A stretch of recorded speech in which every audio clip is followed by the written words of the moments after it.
quickly, really proud of our team. We jumped out on them 21-0. I think our guys thought we were just going to blow them out. And then we have 3 just critical errors. 3rd and 15, don't even cover the back out of the backfield. I mean, twice. And so that showed, you know, I think it was good because I think we grew up a lot because obviously at halftime, all we did at halftime is come in and say, do what your coach to do. That's it. There were no adjustments. Do what your coach to do. That was it. And probably said a little bit differently than that, but somewhat that. It was kind of that. But and they were you know, that triple option is hard, man. It's very, and they have some really good skill kids, but you come out and shut them out second half. I like how we responded because there was full-fledged panic. We're doing those things. What in the world? There's full-fledged panic. Then how are they going to respond to that? And we talked about that adversity. I want adversity. You can't have greatness without adversity. It needs to happen because you know that's how you really get better. Thought Lau, and you know that's one of the things we talked about this week and visit with our leadership. Lau's going to be a team captain. He is just absolutely played phenomenal. I just thought he played incredible, creating turnovers. I know I don't know how many tackles he had. He's just unbelievable. And I love sitting there on the sideline with him, and I hear him talking to the young guys. Say, guys, just do what they tell you to do. It won't work if you do your own thing. I've already learned that. You don't want to go through that. Just do what you're coached to do. And it's really some, you know, it was very frustrating because these are very simple things that we're messing up, and that you can't do that. You know, you got to correct those things. Offensively, I don't know, having 400-something yards rushing, that was awesome. DJ Foster's phenomenal, 200 yards rushing. He'll be the first to tell you the offensive line did a tremendous job. Other than a few negative plays, the 4th down play, I told Mike I want to be aggressive this year.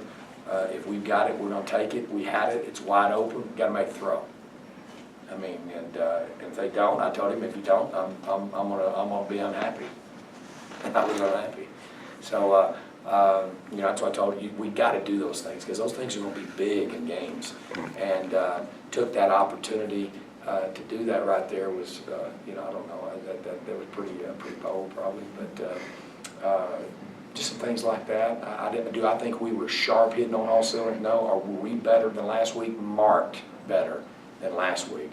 Played a lot better team. Coverage teams were a lot better. I thought the kickoff cover team did a good job. Punt return, we had some opportunities to get some returns slipped down. I thought they did a good job. You know, things stuck out was the PAT block. That deal that was ridiculous. But I like the fake. We imagine we should just do that every time. That's pretty good. So anyway, I thought we really needed to improve. You guys know I don't like those games like last week. I don't like them because I can't tell nothing. Because you don't get to play long enough to tell anything. And so in this game, you know, I wanted to see, and we faced adversity. We responded very well. And we dominated a team we should dominate, especially on the line of scrimmage. And all the yards that they got were all outside. You know, it was all stuff outside, and they're pretty creative. They're a well-coached team. Questions? So did you sense that guys were kind of freelancing a little bit in the first half when things started? Wasn't guys, it was just very specific, a few guys, our young guys. And, you know, we jump off sides on 3rd down, less than 5. I mean, you can't do that.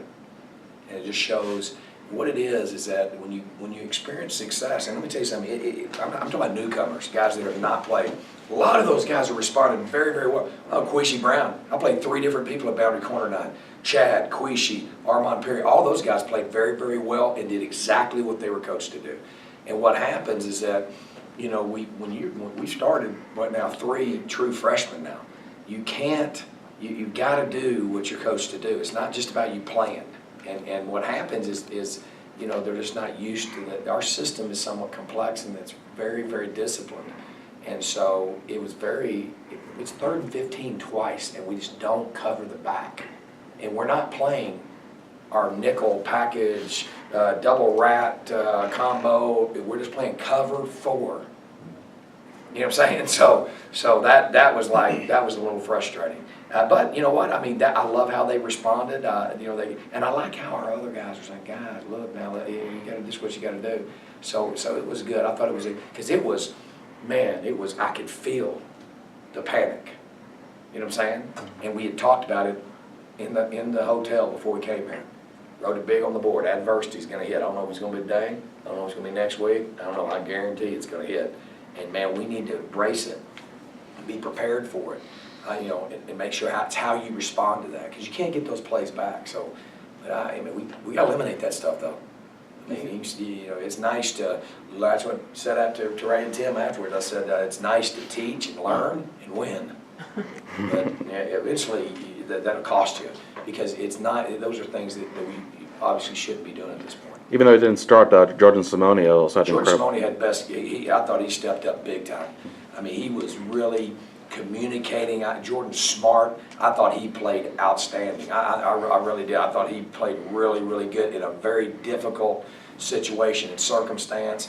I thought he tackled a lot better. You know, he did a good job. I was really pleased. I thought he grew up a lot tonight. Do you think that panic kind of affected the offense as well as the defense? No, I don't think so. I mean, I think that the only team that stopped us tonight was us. You know, I mean, you know, we had turn the football over, which was if we were grabbing the ball, it's a newcomer mistake. If you watch the film, you're going to see if he lets Taylor pull the ball, which Taylor was trying to pull the ball from, it's probably going to go for 40. So, but you know, it counts. You fumble the ball, you put the ball on the ground. So I think it was just kind of the panic that we just had. We're playing good defense. It's 3rd and 15.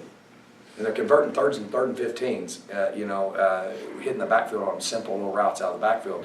And then coupled with that, you give up a touchdown, boom, we turn the ball over, boom, give up another touchdown. So it was we kind of had the same law at the same time, and that's common with momentum. I mean, you could sense it, you know. And but I liked that there wasn't any bad body language, there wasn't any. They understood, and I said, that's great, but you know, that doesn't make it any better.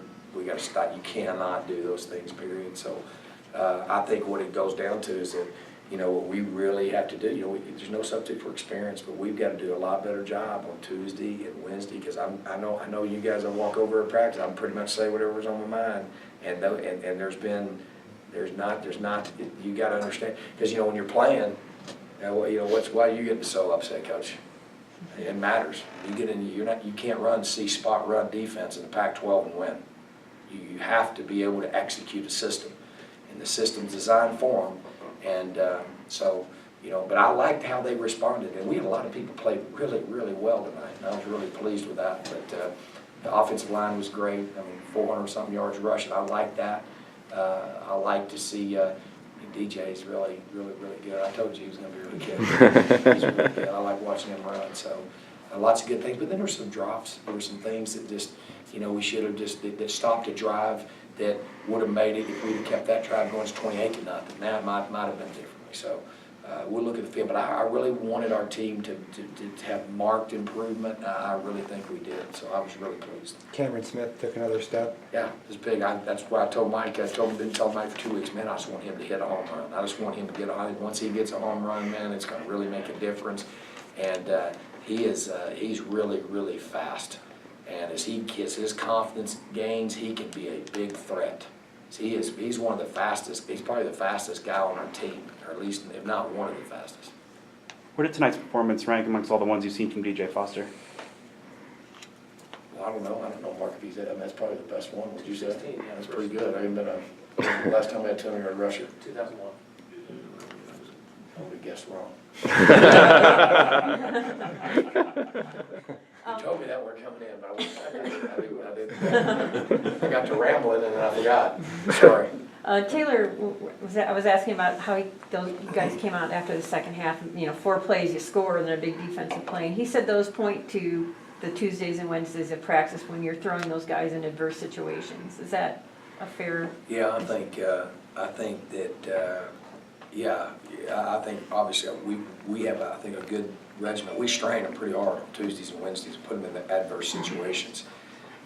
It's just being able to, obviously our offense has more veterans, so they know, they understand why we're doing that, and they're really, really grasping and learning from those circumstances we're putting them in. We just gotta get the youth doing that, you know, and I'll tell you another guy that stepped up tonight was Army. I like him. I like tough guys. He's a tough guy. You know, he's a tough now. I mean, he's as tough as anybody we have on our football team. So I really like how he played too. I thought he did some good things inside there. And, you know, Mo got some rest. We repped a lot of people inside.